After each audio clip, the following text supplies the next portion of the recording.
This episode of ArcSpeak is brought to you by ARCAT. We'd like to let you know something new that ARCAT.com has launched. It's called Charrette. This is another free service from ARCAT for you to take advantage of. Create a project, assign tasks, share and collaborate with colleagues and clients in real time. Even simply promote your firm and services for the world to see. I mean, at the minimum, this is free advertising for your firm. You can simply put up photos, create a portfolio for people to browse. We've been helping ARCAT beta test this for a few months, and gotta say, it's pretty slick. Again, just another free service from ARCAT, so you have nothing to lose. Go to arcat.com and click on the project login link at the top of the homepage. And one last thing, AIA is right around the corner, so Please go check out ARCAT. Just look for their giant glowing red A. thanks. Next? No, come on. We are also brought to you by HMC Architects. Learn more about them at hmcarchitects.com. Let's give them a listen. Sustainable architecture is about minimizing the negative environmental impact of buildings. Here at HMC Architects, we approach every design from that point of view. But what if we can do more? What if we envision a regenerative environment? Hi, this is Ira Bhaktiwale. And I'm Eric Carbonier. We're architects that lead sustainable and regenerative architecture initiatives at HMC Architects. Regenerative architecture challenges us to design buildings that are not just sustainable, but can actually restore, renew, or revitalize nature. Imagine an elementary school that produces energy and powers its own neighborhood. A hospital with a stormwater management system that filters non-potable water for irrigation throughout the community. A city library with an edible landscape that feeds its residents. Today, our mission is to push beyond green building certifications, to question the methods we're using. At HMC, we're celebrating our sustainable project success and learning from them. We're exploring net positive strategies, and together we're preparing for today and tomorrow. April 22nd is Earth Day, and we have a full lineup of events planned at HMC. Inspirational speakers, a high-performance product fair, electric car test drives, garden plantings, and much more. At HMC Architects, we believe a successful design is one that is central to health and prosperity, ultimately enriching people's lives and the communities we serve. To become part of our story, visit hmcarchitects.com.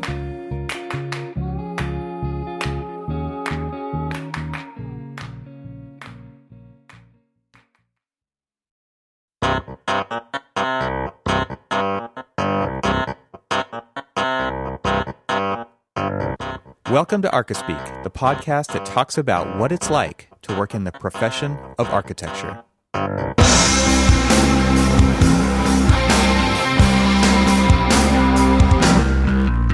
Welcome to episode 113 of the ArchiSpeak podcast. I'm Neil Pan. I'm Evan Troxel. And I'm Cormac Phelan. Hey, Cormac, this week you went to a talk, right, with Aaron Draplin. Can you tell everybody who Aaron is and what it was about? Because I've been watching YouTube videos ever since you said you were going, and I just, now my playlist is like full of Draplin videos. Yeah, it's easy to kind of get sucked down that rabbit hole because he's a pretty compelling character. So, yeah, University of Baltimore on Monday had one of the Aaron Draplin, who is the CEO of Draplin Design Company and also the co-founder, sort of founder / co-founder of Field Notes, which my sketches are posted in a Field Note sketchbook. Kind of just fell in love with them because they were great little pocket notebooks, and it's a cool story too. Yeah. And and I'm gonna put a link to how he started Field Notes, because on the Field Note website he's got these great videos, and that particular story, which he does tell in this lecture, he kind of tells that story, but it's a good story for everybody to listen to. You know, it's just kind of fun because every design professional will really appreciate kind of like almost the neurosis of how this idea started. But anyway,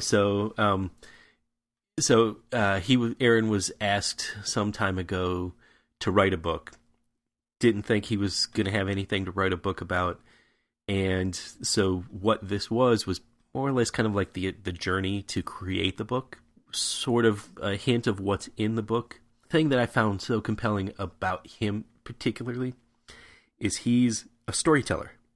That's his gift, is he's able to basically tell stories and make them fun, and they're about design, and everything that we kind of do in our podcast to tell stories about what it's like to be doing what we do is more or less what he does.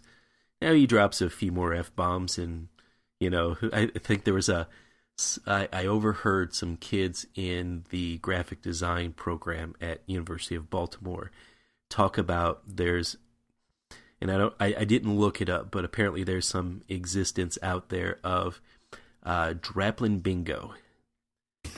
And, so you could play along during his talk. Yeah. So you can play along, and what you do is this a drinking game too? I'm sure it could be if he were giving talks in a non-academic environment. But what was cool is that we came in.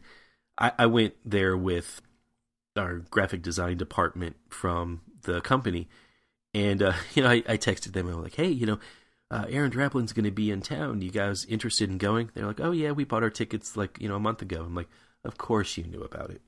It's like, why? I'm at the end because I'm not in that world. But it was kind of fun to go with them, see their view and their take on another fellow graphic designer. I mean, what do you call a star? Kind of like a Starchitect graphic designer. That's a good question. I don't know. Yeah, because that's kind of who he is. And anyway, so he went and he told all these stories about kind of growing up in Michigan and after leaving high school and then going, kind of trying to figure out his way in the world and going into college and all of this other stuff, and kind of also a very interesting story of like how he had to basically fight. Something that's very, very inherent to a lot of Midwesterners, or most Midwesterners that I know. They're not really out there to get notoriety, recognition stuff. They're kind of blue-collar, hard hat, lunch pail kind of people that get out there, they want to do their job, they want to do it the best that they can, don't really need the accolades for it, and then go home and do their thing. And that's how a lot of his career is kind of gone, is he wanted to put the work in. He wanted to show that he could do it. But then, he was getting somewhat passed over, or kind of just people kind of look at him, this big husky guy, big huge bushy beard and bushy hair. I went up and I talked to him, and he's got these big, massive meat hooks of hands. and it was just like, yeah, this guy puts his work in. Yeah. And it's interesting to think of it. You see him and you think, that guy sits behind a computer, right? Well, you know what? And that's the funny thing is he says that too, is he's just like, people, when they see me, they don't think that I'm capable of doing He's an all artist. Of these, yeah. I'm an artist. I'm a creator. I'm a designer. This is what I do. This is my passion. This is my love. And, a lot of times people just kind of like look at him and give him the side eye of like, no, you're not. Yeah, they judge the book by the cover.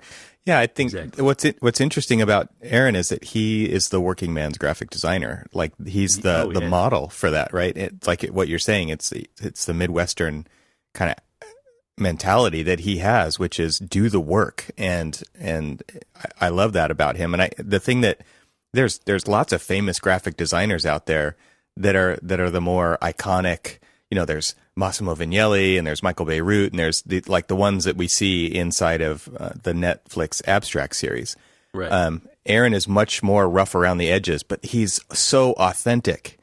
And I think, I'd like to think of our podcast being the Working Man's Architecture podcast. Like we represent what it's like to actually work in the industry. And I feel like he does the same thing for graphic design. And that's, he also has like this whole skate and snowboard background, and now he's up in Portland. Right. And I definitely identify with that side of kind of his upbringing as well, and just his sensibilities. But he definitely strikes a chord that I feel like it's so authentic, and that's what I love about it. All right, so I got to tell you the joke or little story or whatever that I told him. So I was listening to a podcast with an interview with him on it, and he told this one little story about his dad. His dad just recently passed, and so I can kind of associate with some of these stories and connections that he has, and he's like, always brings his father into, his talks and stuff, and you can see the emotion and connection. Love that stuff. So he's talking about his father as he was growing up, and he was telling this story about, him working, doing his homework one day. His dad walks up and he says, "What you working on, your gazintas?" He's like, "What?" He goes, 2 goes into 4, 2 times.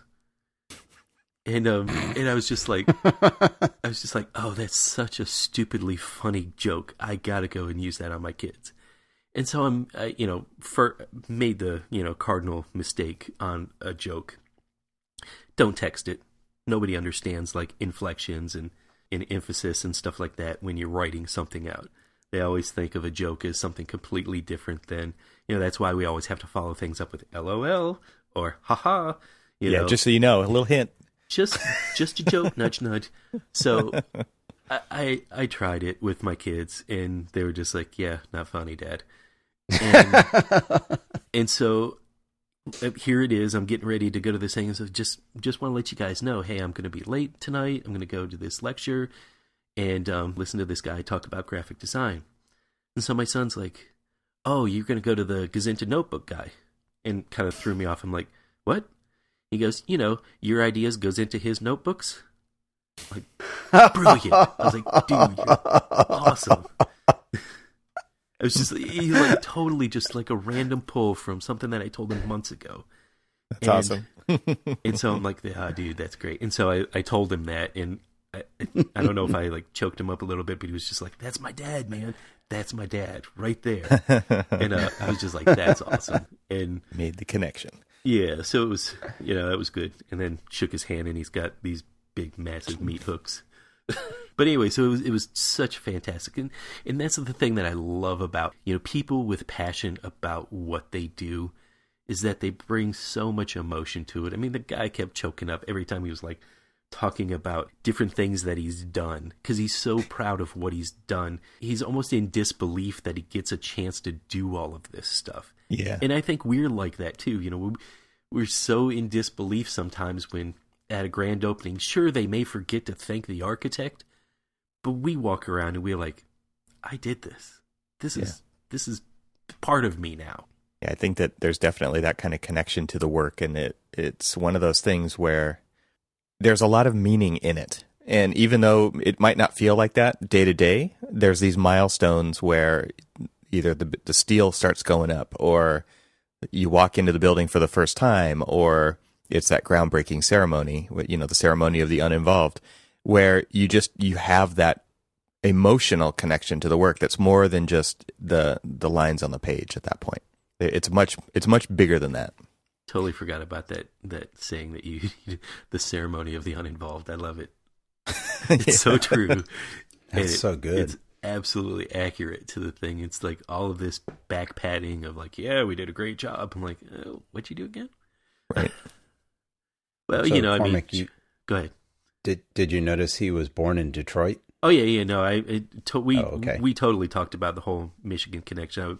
When I walked up to him, the first thing I said is, "Hey, from one Michigander to another, you totally get the passion that you have and just this whole mentality that you've brought to your profession every day." And we kind of chatted real quick. I mean, it wasn't like a long chat or anything. It was, he's on a book tour. Oh, let me tell you, this is a cool thing. This is just, again, it's got to be totally just him kind of a thing. I mean, there are people out there, but it's just this kind of like grassroots kind of book tour thing. So here they are. He's sold out. He's gone through 4 printings of his book. Just recently came out, and he like battled for like price tag because they wanted apparently to put it at like $100 and some odd bucks.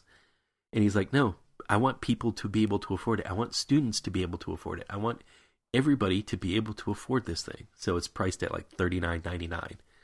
He's got this whole thing. If you stumble on some of his YouTube talks, he always talks about his pet peeve of, things that don't have decimal points, like, prices. Prices. It's just, it's hilarious. But he's got that whole 50 ways to ruin your career. Yes. Video. I'll put a link to that in the show notes. That's a really good one because he hits on all kinds of stuff in there that's just really fun. And And he's talking specifically about graphic design, but it works perfectly for architecture as well. I mean, there's so many crossovers. And that's why I thought, that's why I really like going to see artists and graphic designers give lectures, because there are so many parallels. And you don't have to listen to architects, so even better. You don't have to listen to architects. And so the light that comes through the windows and it shines on the floors, and the floors make it, it's so heavenly spaces. You're like, Here's the title. Sure. Here's the title. Heavenly Spaces. But think highly of your own work, do you? Yeah, exactly. So book tour. You think that his publisher is going to fly him from place to place and all this other stuff. No, what does he do?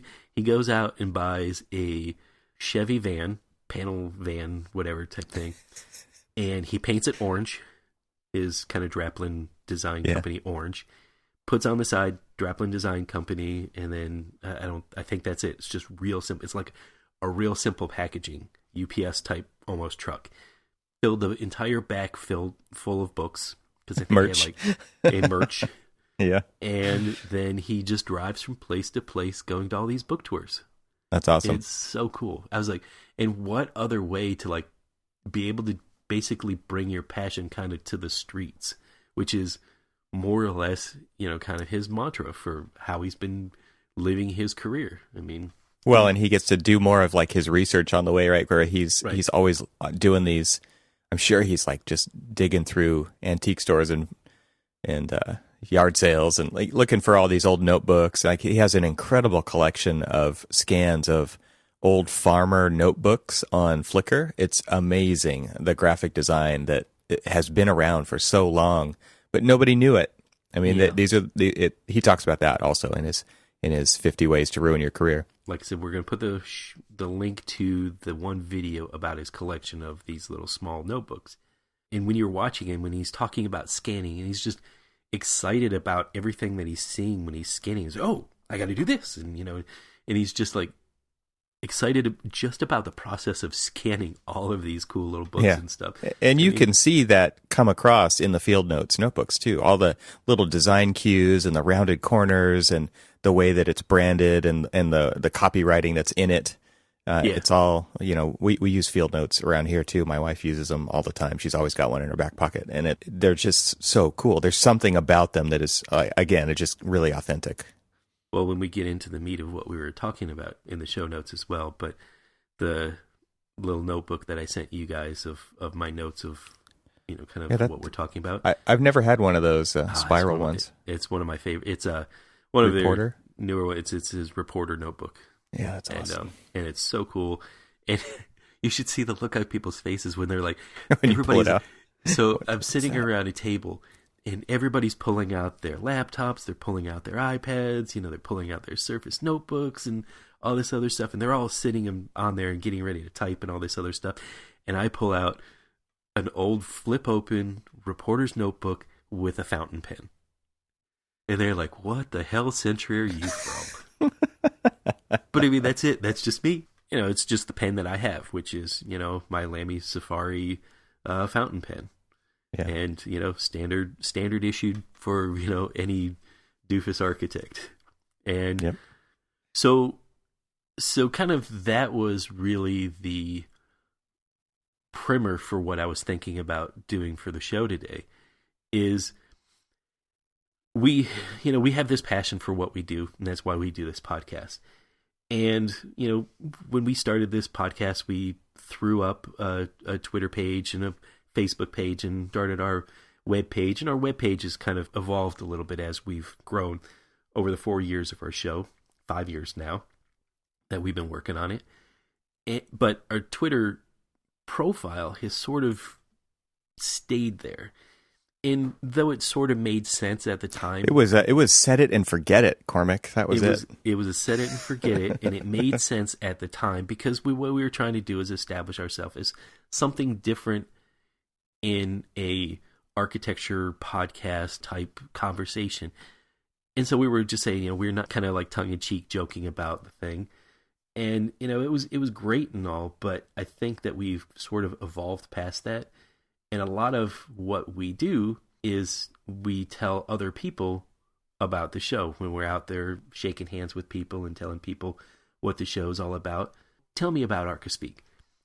And so I was thinking it might be time for us to kind of refresh our Twitter profile and come up with something a little bit different and maybe do a 30-second or less kind of elevator pitch of new ideas for our Twitter profile. Currently right now it is, and I'm going to read it out to you guys, large made-up words that architects and designers use to make themselves sound smarter than you. Oh, so good. That was good. Who wrote that? Is that you, Evan? I didn't make it up. No, it's just a copy paste from I think it's from Urban Dictionary actually. Yeah, about what what ArcaSpeak is. Yeah, because it is a term. It's ArcaSpeak or Archibabble or whatever. Yeah, right. And that's great. But now we're grown up. Now we're a thing. Yeah, now we're a thing, and with air quotes, we're growing up, and everybody's always asking us, hey, what's your podcast about, or something like that. And so, what is that Twitter 140 characters or less kind of explanation about the show? And I thought it would be great to kind of have a behind-the-scenes work session of us. Let's charrette this. Charrette it, pitch it, throw it out there, figure out what how we want to change it. Maybe what we'll do is we'll leave this there, let people listen to the show, maybe vote on what they like, or pitch some, pitch it to how us. they explain. How do you explain the unexplainable? Come on. Well, that's true. Define it. Define the undefinable. All right. Speaking of, one of the things that we say, and I'm going to go ahead and just you can start us off. Start us off here. The first one is like the professional one, and we say it all the time, especially in our intros of past, that it's a casual conversation about all things architecture. Yeah, sounds sets nice. An expectation, right? Sure. It's just water cooler talk. Yeah, we're going to talk about architecture. We're going to talk about this and that. So people always ask, what's your show about? How do you pitch the show to them? So, Neil, put Neil on the spot. Put Neil on the spot, or anybody. Let's hear yours, Neil. I don't have one. You don't have to have it written down. How do you explain the show to people? Boy, that's a tough one. You're like, I don't. Here's the link. Here's the link. Yeah. Here's my card. I'm thinking we might need some marketing help on this. if none of us can contact Aaron. Right. Get the designer in here. I think what you just said, Evan, is probably the first thing I'll say to people. Here's the link. That it's a casual conversation about all Cormac things architecture. That. I didn't say that. I did write I'm that. Sorry. I did write that. I think that's actually on our webpage. Yeah. Right? Yeah. Right. Well, it's on our that's webpage. That's the tagline on our website. I think that one of the challenges because most of the time when I tell people that we do this, it's oftentimes not architects that I'm speaking to, right? They're people I know or just friends, parents of my friends' kids or something, and I'll say, "Oh, I'm editing this show or something like this," or "We're recording," and they're like, "What? You're recording? What do you mean? What are you recording?" And then I'll have to tell them why we do this show. And do you do an eye roll? It's about you like eye roll, and then you're like, oh, no, not at all. No, I mean, what was the data? How do you not know about this? Did I see? I don't know where I saw this, but something about like only maybe 30% of the people even know or listen to a podcast. Or something. Oh, I think that's in that Arc Daily. That Arc Daily post that didn't include any of the podcasts that we. There was maybe one on the list that I actually listened to. Oh, right. I think there were a couple of them on that list that I listened to, but anyway. Not a lot of people know about podcasts, or I mean, there's certainly a lot, but it's not like radio or something. And so it's oftentimes one of my struggles when I talk about what we do about this show is that to explain to people that we talk about architecture, but in a very broad sense sometimes. I mean, we don't typically get into, sometimes we get into some nuts and bolts things of the day-to-day, or it's not like we're talking about details or anything. But I try and explain to people that it's a broader based show that might appeal to them, I guess is what I'm getting at. Mm-hmm. And they should maybe give it a listen if they're interested. And that it's not just for architects, only for architects. And you wouldn't get something out of the show if you listened to it if you weren't an architect. And I think that's always been one of my struggles in explaining the show to someone, because of the three of us are architects and we talk, and the show's called Archispeak. So Okay, I've got it seems I've got very the tagline. architecture focused. The tagline is, "You just wouldn't understand." Archispeak.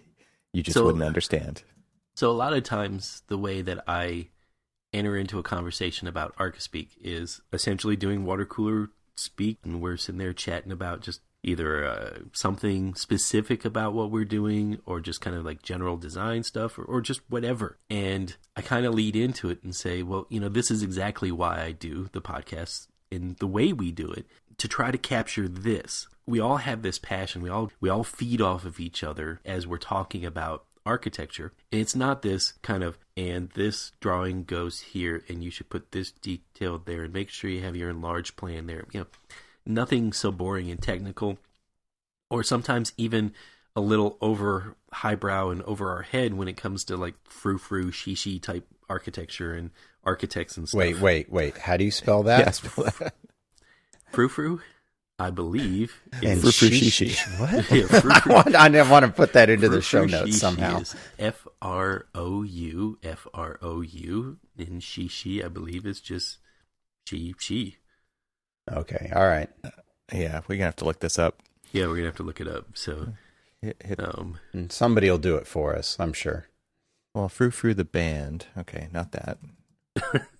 but anyway, so I try to explain to them that this is what it's all about. We try to kind of typify what happens in an architecture office every single day when we're just sitting there. A conversation sparks up when we're sitting there, everybody's staring at a plotter, or waiting for some prints to come out, or they're standing around the coffee machine because they go and get a cup of coffee, they push the little thing down and it's empty, so they've got to make new one.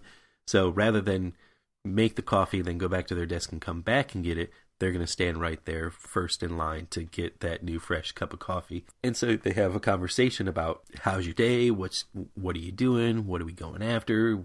What are you guys doing? Those kind of things. And so that's how I kind of explain it. Here is one. Let me throw out another one that I kind of explained to people.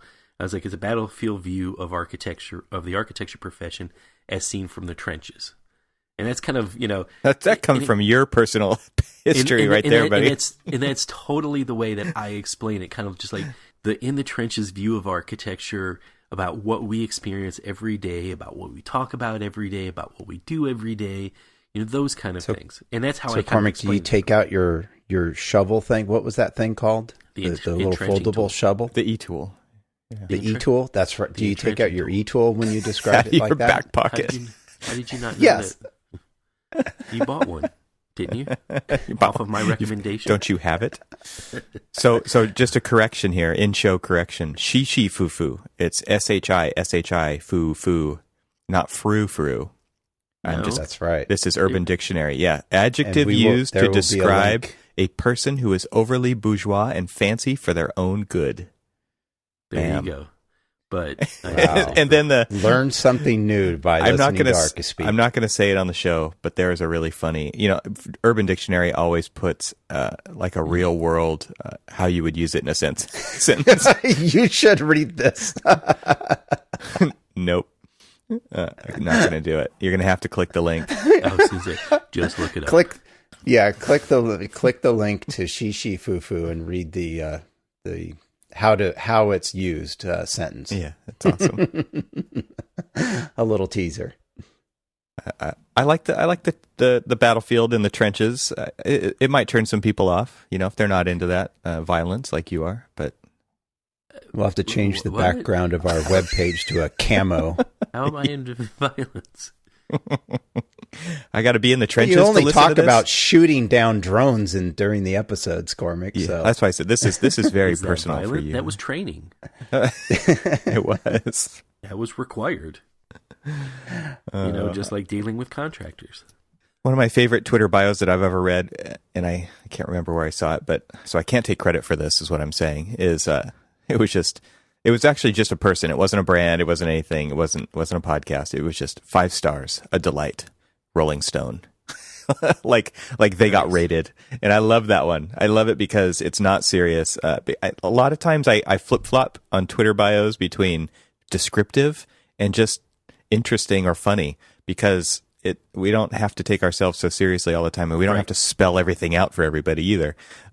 So I kind of flip-flop between those, because I see Twitter bios. It's like, oh, I know exactly who that is now because they've said it for me. And then there's other times when I put like my favorite Willy Wonka quote in there, and it doesn't say anything about me, but it's more about what I'm about.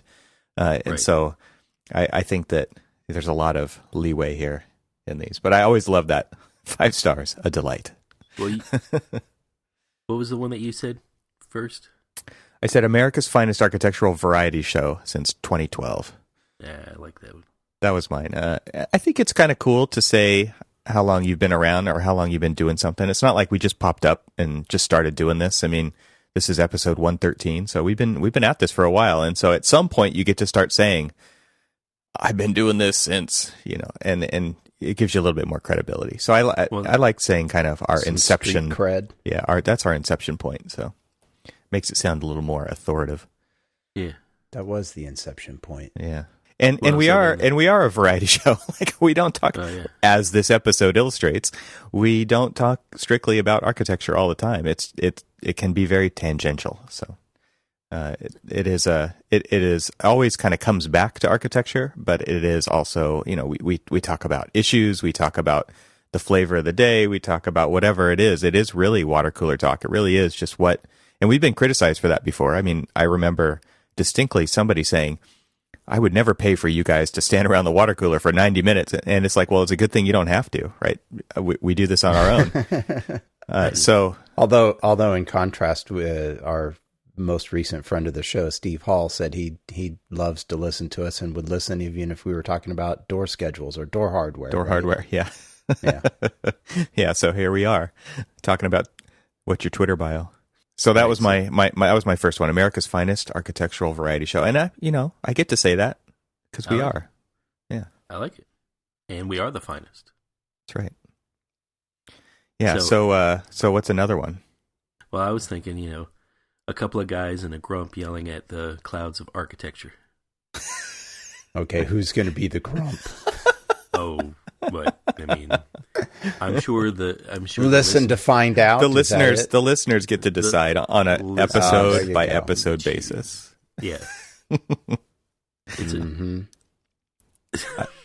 Don't get defensive, Neil. I like it. I was insinuating nothing. Uh-huh. So what do you Next. got? Come Next. on, we've been riffing. How to give us that real quick pitch. I got nothing. Oh, you got 140 Put me on the characters, man. spot. You got 140. You got nothing. Give me a break. Come on, I haven't man. thought about this. Steal one of You Cormac's. guys sprung this on me. Steal one of I didn't Cormac's. prepare for this one. Steal one of Cormac's. I have to look at what he had sent. I don't know. Well, I like your last one because it fits into your what you said earlier. It fits into the thing your dad said. So the shoulda beens, coulda beens, and woulda beens. It says my life in architecture, but it could be our life in architecture. Shoulda, coulda, woulda. Yep, exactly. Half glass full, huh? Half glass empty or half glass full? Which one? So, I mean, Neil, think about this. What we're trying to do is, without being there to have the person see and feel the passion that we have for what we're doing on the show. I mean, because when we're in front of somebody, always able to kind of riff off of whatever the conversation was to explain the show and really kind of let people more or less see like my animation where my hands are like moving around and all that other stuff of, why I really do this. So here we are just kind of like selling it as a business card, throwing it out there. It's like, why do people want to listen to us? And I love the variety show one. I think that right now I might fit the grump thing if you can't come up with one. I just did, actually. He's I posted riffing. it. He's riffing. Let's do it. Oh, I just posted one. Oh, Read it. The Seinfeld thing came up in my head. The show about nothing. So true. Archispeak, the show about nothing. Right. Yeah. See, I always go kind of like more poetic with, say, the show about nothing and everything. Yep. Ooh, I kind of I'll think add that it. it has to set some kind of an expectation.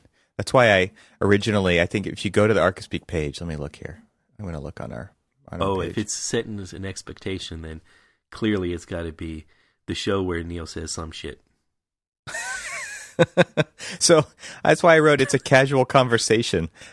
Archispeak is a casual conversation about all things architecture, which you already mentioned that. But the reason I said specifically casual conversation was like, don't expect a lot. Yeah. This is something that we come up with things on the fly, and we do just riff off of each other as we go. And this is not 99% invisible. Everybody knows that. And so I feel like that's a little bit behind the scenes of why I wrote that. This is not 99% invisible. And everybody knows that. And everybody knows that. So listen anyway. Since 2012. That's right. So Neil, let me revise what I said. It's the show where Neil says some smart shit. Oh, there you go. Oh, that's rare. I like that extra word. Yeah. Yeah, because we're all expounding this. I can't even. Yeah. I can't even create Archispeak. Well, you have to actually have it written, and you have to read it from a card if it's going to be real Archispeak, because you cannot just come up with that stuff on the fly. Where three fools talk about nothing. Yeah. And everything. And I everything. can always add that in. Come on, I like that. One of those that. I like that little soundbite afterward. Wow. Actually, it's just like Archispeak. It's a show about Well, a show about ... Yeah, exactly. This is very much. People often ask about an After Dark type episode, and this is sort of it. Although we're keeping it clean. You've left a few of the word enhancers off. Yeah, well, we've word enhancers. I like that. That's good. This is very much like what we do for the first hour before we actually start recording. Yep.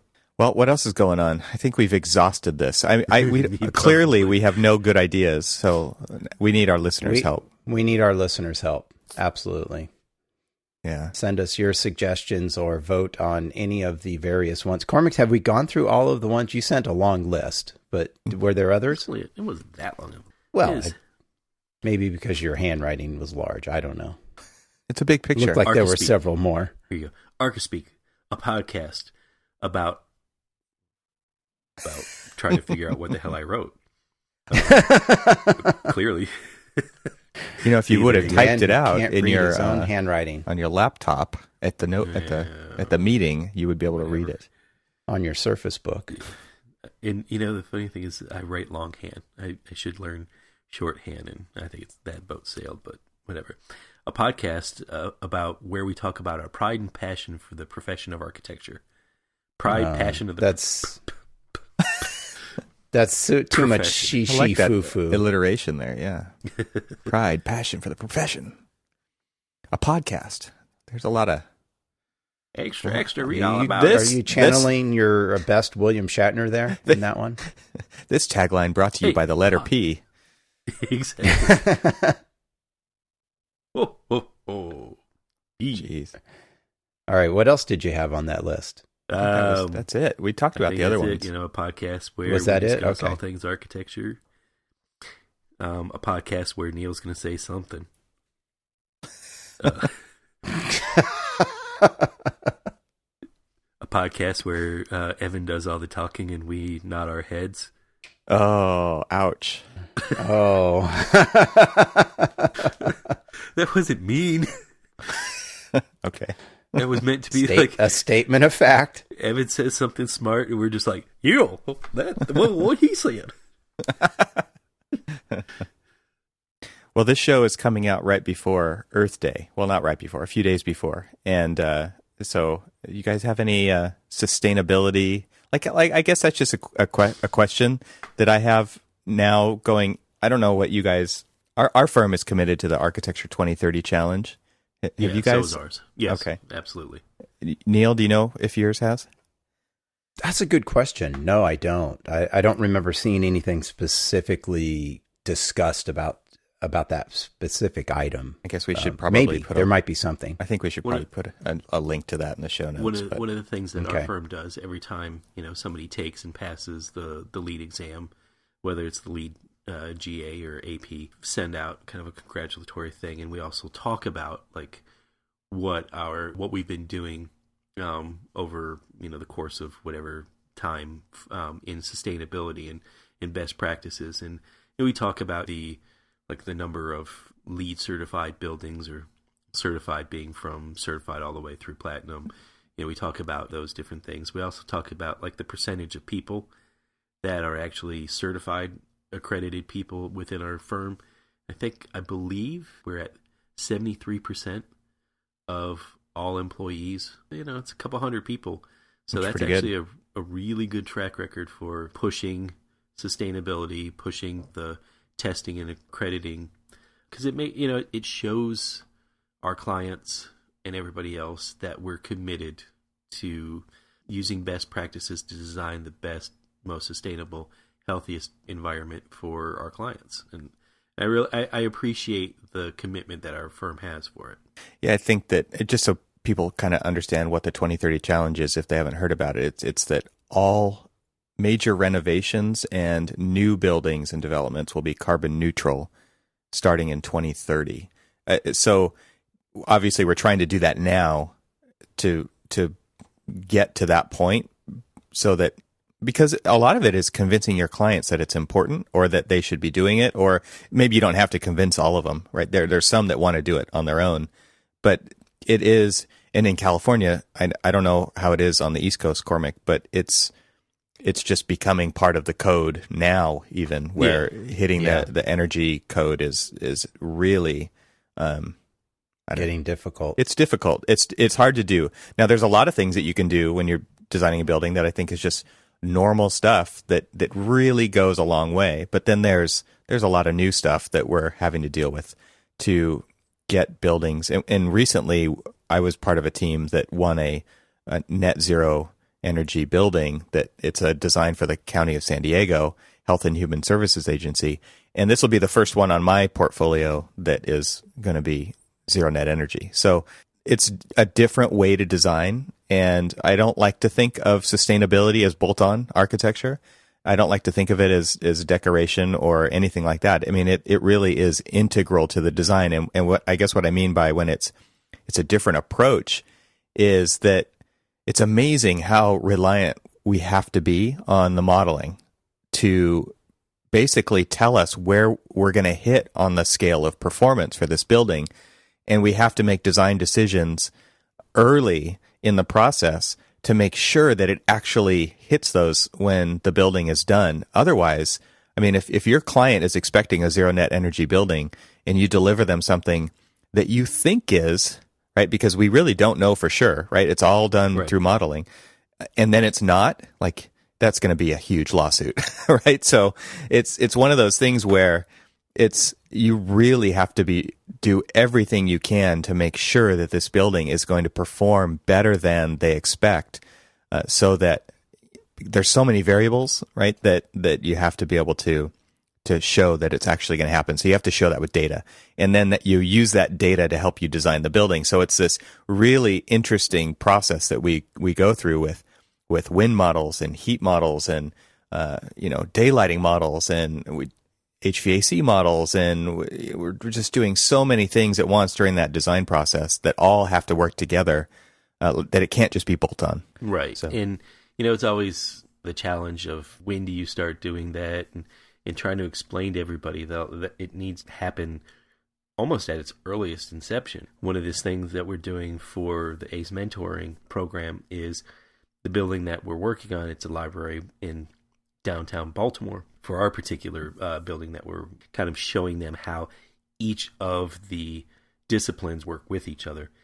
And one of the things that we talk about is, site placement, solar angles, and things like that, and try to explain to them at just the basic level of how simple design issues and design decisions affect the energy consumption of your building, or the solar orientation and the natural daylighting and all these other things. And we just keep trying to slowly give them bite-sized kind of understandings of all of this stuff. And what we decided to do is, rather than kind of pursue LEED, there's also the Living Building Challenge. And we decided that we wanted to kind of do that and pick a couple of pedals and really kind of go more for like a certified level rather than go for the gusto, but introduce them as how engineers, architects, landscape architects, civil engineers, structural, how everybody is integral as a part of this Living Building Challenge, and understanding what each role is in that. So now we've just kind of broken up them into subgroups, and each of the subgroups are kind of going to work on a specific thing within the building, but then as a team to ensure that everything that they're doing is meeting and conforming to the Living Building Challenge, so that they can kind of understand how each person's work affects the sustainability factors that go into designing a building. Yeah. And it's kind of great, because what that's also doing is kind of helping somewhat reinforce the professionals in letting them know that, hey, we may not always talk about this when we're doing a project, but it really is important that good, strong communication about what you're doing or what I'm doing is extremely important, not just in the overall efficiency and design of the building, but to make a good building and using the best practices you possibly can. Yeah, and a lot of it comes down to occupancy and creating a healthy environment, more than just a beautiful environment or a functional environment, but a healthy one on top of that.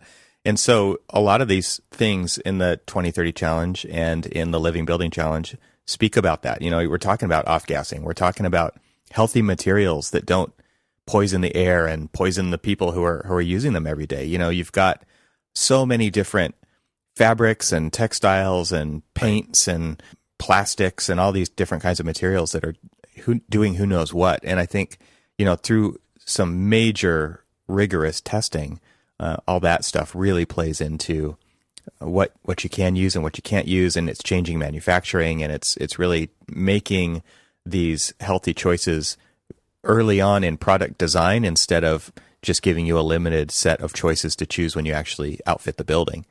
So I think that, overall, holistically, it's been a fantastic endeavor. And what's interesting that we see in our practice a lot is that people don't want to go through the LEED process, but they want a LEED equivalent, right, whether it's silver or gold or platinum or whatever. I think if people are going to go for platinum, they're going to want the stamp of approval on the building somewhere that says, they really should, because it's marketing. It's a lot of effort. It's marketing. Yeah, it is.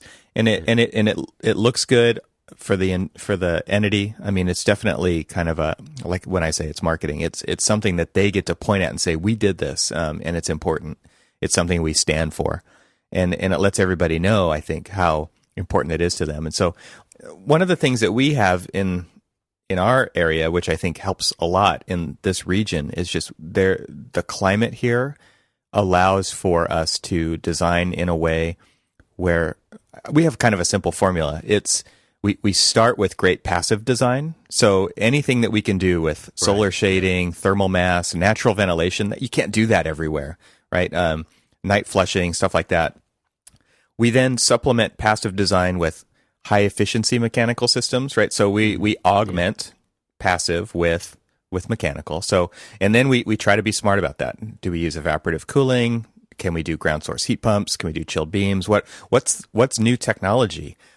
This doesn't work really well in the K-12 market because it's designed by maintenance, right? So what's the easiest thing to do, or what does the guy who's been in the district for 30 years know how to maintain?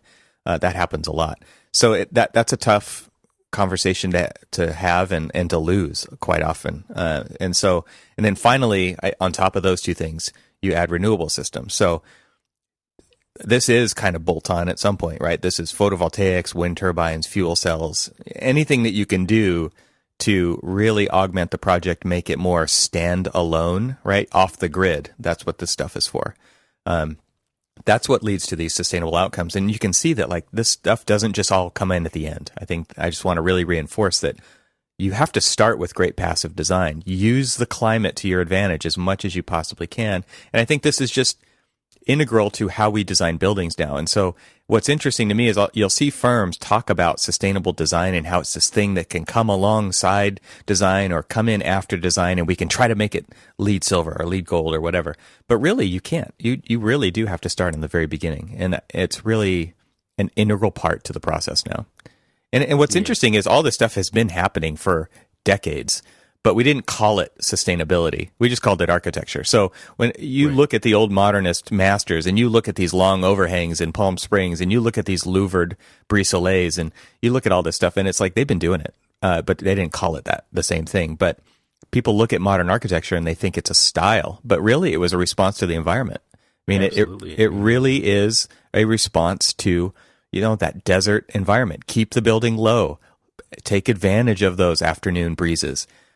Get those breezeways going. Get those long overhangs. Shade the exterior of the building. I think it's pretty fun to go back and look at those projects with through those lenses.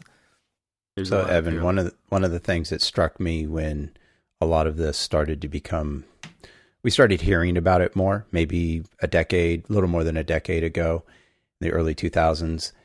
And what struck me about it, especially as I studied for my LEED accreditation, that a lot of what you just said is what I was taught in school. Yeah. It was like, wait a minute, this is nothing new. No, we had environmental controls, right? And it was, it was all about passive design. And we studied all of these sorts of things in school. At least I did at Cal Poly. And, to me, it wasn't anything new. I mean, certainly some of the, what do they call it? Some of the testing, some of the ongoing check-ins on how the building commissioning. Thank you. That's the word I was looking for. That is probably the newer part, right? Because we weren't talking about that maybe in school. Well, they didn't measure performance so much afterward. I mean, it was really just that was up to the client. And so that was probably the new part, and it's great that that's all happening. In my world, we use Build It Green, which is another organization and has developed standards and testing and a rating system for more on the residential, single-family and multifamily residential side, at least here in California. And that's most of what I deal with. And there's not too many houses I work on or multifamily buildings that are looking at LEED or doing anything like that, but they're definitely using the Greenpoint rated system of Build It Green. And many cities that I deal with in different jurisdictions up here in the Bay Area have all adopted this sort of thing. And a lot of what they had laid out early on has now been incorporated into the code. And now we just have to do certain things. Yeah. And it's great. And it's really pushing, at least here in California, very hard to get to that point of the net zero and the 2030 challenge. So a lot of what we do is in response to some of this and the residential multifamily stuff. When we start designing, I'm working on a lot of rehabs right now, so we're somewhat limited on exactly what we can do for passive solar or orientation, because I'm dealing with buildings that already exist. But we're trying to do what we can, and then that's sustainable in the materials in itself. That go into it. That is a sustainable approach. You're not building something, you're not tearing something down and building something new, right? I think that's true. That's a really great point to make. Yeah, and then everything that's going back into these buildings, of course, is some of the buildings I'm working on now are 50 to 60 years old. And so the materials that are going back into them are far more sustainable and recyclable and, not off-gassing and all of that. So we're building a better environment for the people that are there now, and hopefully they like what we do. So yeah, I've been doing the same thing, Neil, and it's tough, and especially when the expectation of LEED on top of that is expected. So but yeah, feeling your pain, but appreciating it too, because it is a challenge. But in a way, I kind of it's somewhat of a fun challenge to do because you have this box. It's already there. What do you do with it? Right. And, it's kind of fun in a sick, sadistic absolutely. way. You're up for it, right? You're up for the challenge, so Exactly. that's a good thing. Hey, I thought of one thing, kind of circling back to Draplin. I was thinking about Sam Mockbee. I think that thinking of citizen architect, that's how I kind of think of Aaron Draplin, citizen graphic designer here. It's funny. It's he is very much like that. The kind of like the design for the people type thing. It's right. Bringing it to the masses, and he's still larger than life, kind of like passionate guy. Yeah, and that was definitely Sam. Is very much that kind of a guy. I remember I have a set of his drawings that he was throwing away, and I was just like, "Can I have them?" He was like, "Why do you want them?" Because they're art. I mean, and they are. They really are. They're the way that they're drawn, because it's all hand drawn. I mean, the way they're drawn is just amazing. But it's this house, the unbuilt house. And he's got this skinny end of a funnel entry procession into the front of the house. And we were talking about, well, why is it so skinny? He's just like, he goes, I like the tight and uncomfortable spaces that just, you got to kind of squeeze your fat ass through. And it's his words, not mine. And he goes, then right when you get in this big, aha, here it is kind of thing.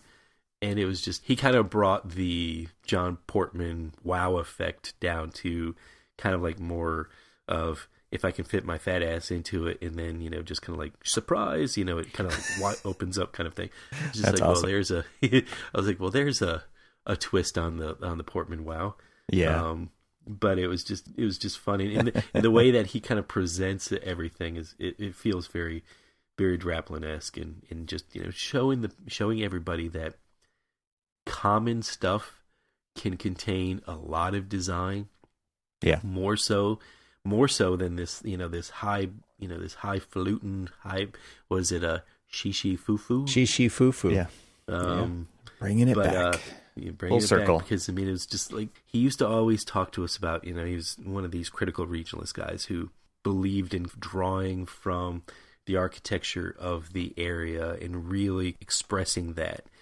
And, I remember seeing like the Cook House when he first started working on the designs and stuff for that. And he was using the single wide trailer as kind of the impetus of this design. And he was, and what else do you see there? You see these like 5V crimp tin roofs, and you see everything's made out of block, and it's raw concrete and all of these other things. And, he was just talking about like, and you see the passion of all of these different materials that are just identify the language of the building. And then when he assembled it all together, you look at it and you're like, wow, that's an amazing building for basically just simple materials. Mm-hmm. And that was one of the things that I found really, that was a huge educational thing for me. When I was able to take that into like my first job after graduation, where we were doing community centers and things like that. But, they didn't have a lot of money to make the community centers. So a lot of times people were designing just these bare bones, simple boxes with a gym in it, a couple multi-purpose rooms, bathrooms, and meeting spaces, blah, blah.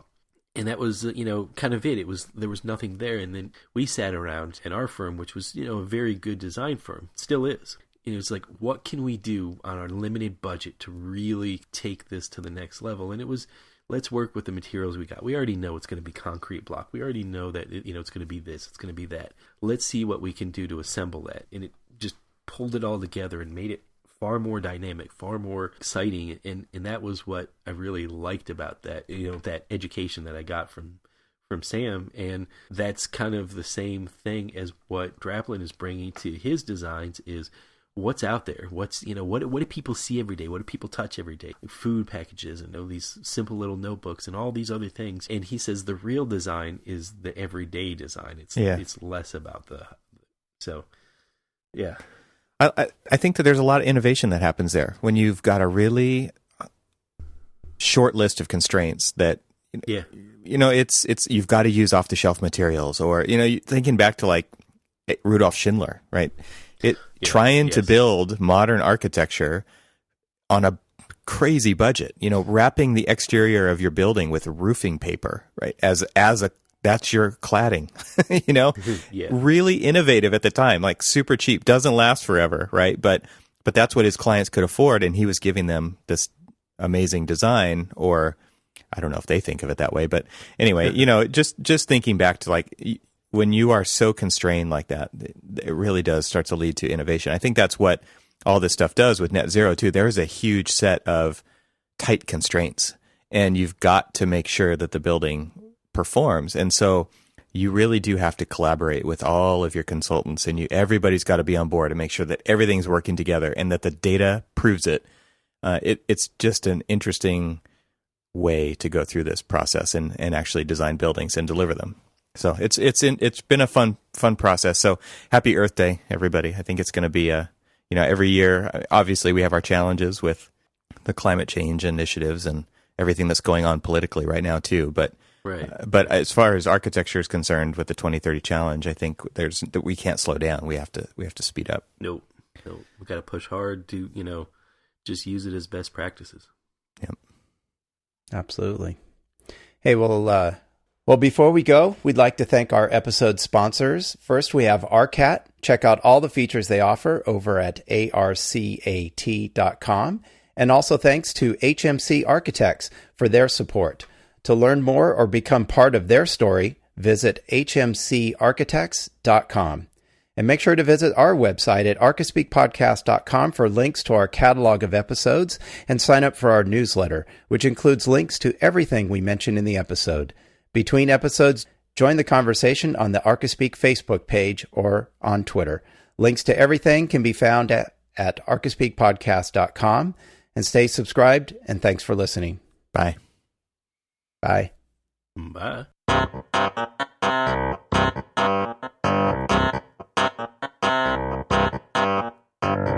I joined the choir to sing. They're all competing for some other thing. I joined the choir to sing.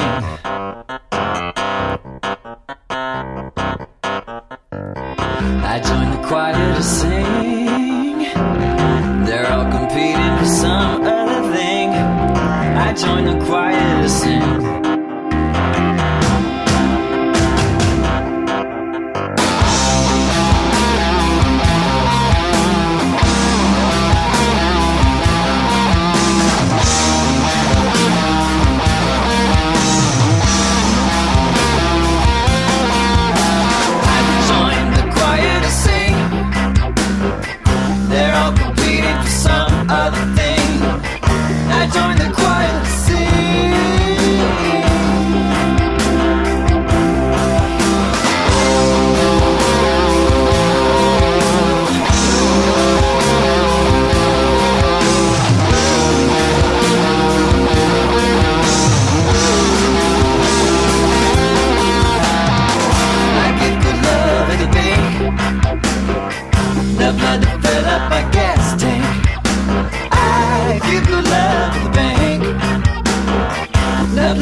I serve my nation.